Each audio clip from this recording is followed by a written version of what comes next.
Berikut ini adalah 7 agenda licik klan Ba'alawi Yaman yang telah terbaca dengan jelas.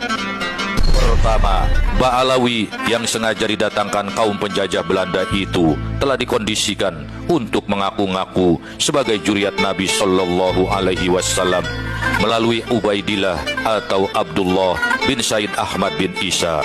Terbukti tidak terkonfirmasi keberadaannya. Kedua, Wali Songo yang penyebar Islam di Indonesia diam-diam diba'alawikan terlebih dahulu dengan mengubah manuskrip-manuskripnya.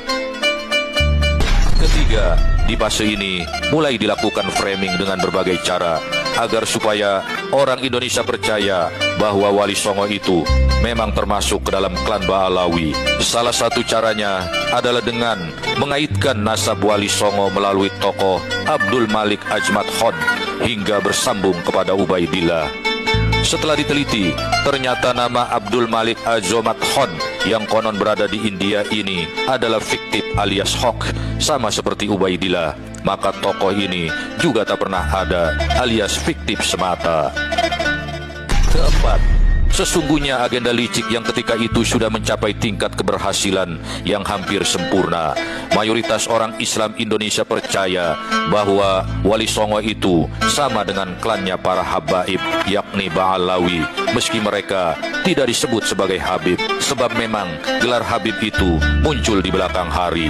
Pada fase keempat ini, Ba'alawi menyebarkan propaganda bahwa mereka, kaum Ba'alawi, adalah yang mengislamkan Indonesia. Maka janganlah heran bila terdengar doktrin seperti ini.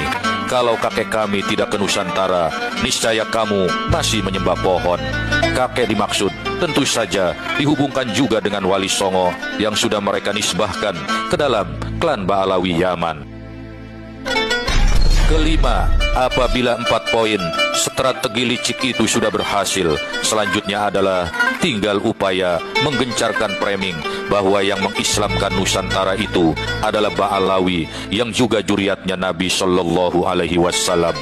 Pada fase ini, mereka menunjukkan 2 keunggulan isu sekaligus. Di satu sisi mengaku sebagai cucu Nabi, yang kedua telah berjasa mengislamkan Nusantara. Maka oleh karena itu, mereka selalu gembar-gembor sebagai pihak yang paling berjasa di Nusantara dalam kaitan dengan islamisasi daripada suku atau kelompok manapun. Klaim inilah yang kemudian melahirkan doktrin kami Ba'alawi adalah majikan kamu.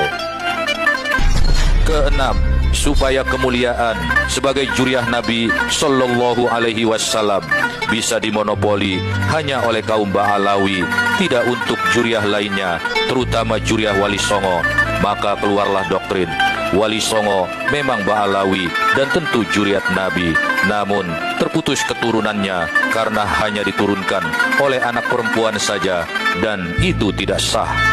Klan Ba'alawi secara rasis melarang para syarifah atau keturunan wanitanya untuk menikah dengan golongan di luar mereka, sementara kaum prianya dengan seenaknya menikahi wanita-wanita bangsa pribumi manapun. Ketujuh, ini adalah puncak strategi licik mereka. Bila poin ke-6 berhasil, maka mereka bisa mengklaim bahwa yang menyebarkan Islam di Nusantara itu Ba'alawi dan Wali Songo. Namun turunan Wali Songo sudah tidak ada, dan kamilah terah Ba'alawi yang ada di Indonesia. Maka kami adalah yang paling berjasa di Indonesia. Oleh karena itu, kamu pribumi harus tunduk dan patuh kepada kami. Kalau tidak, kamu bisa menyakiti Rasulullah dan tidak akan mendapat syafaat darinya. Di puncak kelicikannya ini, akhirnya keluarlah doktrin dari mulut busuk mereka yang mengatakan bahwa seorang Habib yang bodoh lebih mulia dari 70 orang kiai yang alim. Kalau sudah sampai pada taraf ini, maka disadari atau tidak, kita harus yakin sepenuhnya bahwa secara praktis Indonesia telah dikuasai oleh klan Ba'alawi Yaman, baik secara sosial dan keagamaan, ekonomi maupun politik.